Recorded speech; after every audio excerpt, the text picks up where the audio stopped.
When discussing the formidable power of the God of the Bible, our minds often turn to iconic events such as the destruction of Sodom and Gomorrah, where entire cities were obliterated by brimstone, or the globally recognized Great Flood, which wiped out ancient civilizations. However, in this video, we delve into 5 lesser-known instances where God employed unique and unparalleled methods to punish those who crossed his boundaries, leaving witnesses not only dismayed, but also forever disturbed.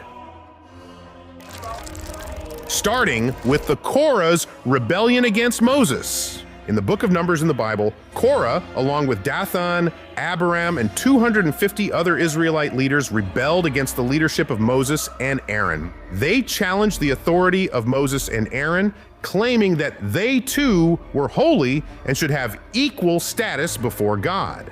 In response, Moses called for a test of God's choice of leadership.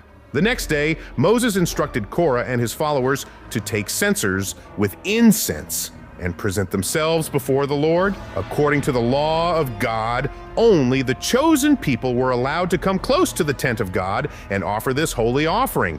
And when Korah and his men came close with their censers, the Lord then intervened, and the ground opened up, swallowing Korah, his followers, and their households all together alive into the realm of the dead. Fire also came out from the Lord and consumed the 250 men offering incense. The next day, people complained to Moses, saying he killed innocent men, and immediately the glory of God appeared.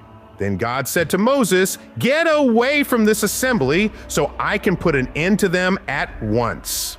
Although Moses begged for their lives, God killed 14,700 people because of this rebellion. And the plague only ended when Aaron, the chosen one, came with incense to pray for the people. The next event involves a remarkable manipulation of time-bending and illusion by God when the Israelites worshipped a golden calf. Originally, their journey from Egypt to Israel was meant to take 40 days. However, as punishment for their disobedience and disbelief, God compelled them to wander the desert for a full 40 years, an astounding duration equivalent to walking right around the earth 42 times.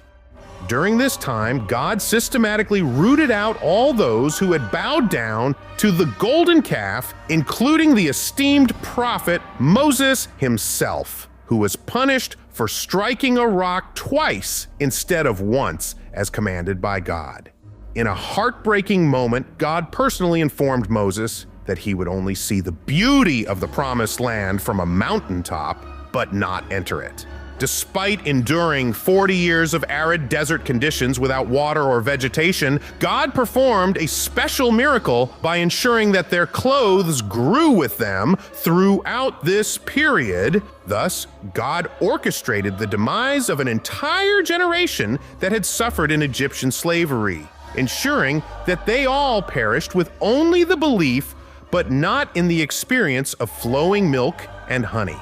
Although God's punishment is displayed to unbelievers, even God's own favorites are not exempted, like King David. In the book of 2 Samuel 24, King David organized a census to count the soldiers which were in Israel, which unfortunately made God angry. After conducting the census, David realized that God was not happy with what he did, and God offered him to choose a punishment for himself out of 3 options. David was supposed to choose either 3 years of famine in all Israel, 3 months of him running away from his enemies, or 3 days of an epidemic in all Israel. And King David chose 3 days of an epidemic, for he believed God would be merciful, unlike humans who would pursue and mercilessly kill him. From the morning the plague began killing people until the 3rd day, when 70,000 people were killed. And the angel of God came towards Jerusalem, where David lived, with a mighty sword drawn out. And after David asked God to rather punish him, God then stopped the angel and had mercy on them.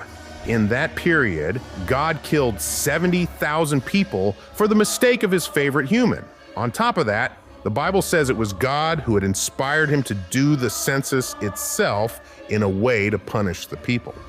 In the last event, similar in pride and humiliation, the king of Babylon was made a conqueror by God to invade even Israel, his nation. But Nebuchadnezzar, the greatest king of Babylon, became pride due to how great he and his kingdom had become. But because he couldn't humble himself, God gave him a dream whose interpretation meant that Nebuchadnezzar would be humiliated and taken away from his beloved kingdom. Exactly after 12 months as king, Nebuchadnezzar walked on top of his palace, exalting himself to the glory of his kingdom. He was immediately struck with madness. Then he began eating grass like the ox. His body was drenched with dew until his hair grew like the feathers of an eagle and his nails like the claws of a bird. The king suddenly became a living nightmare for 7 full years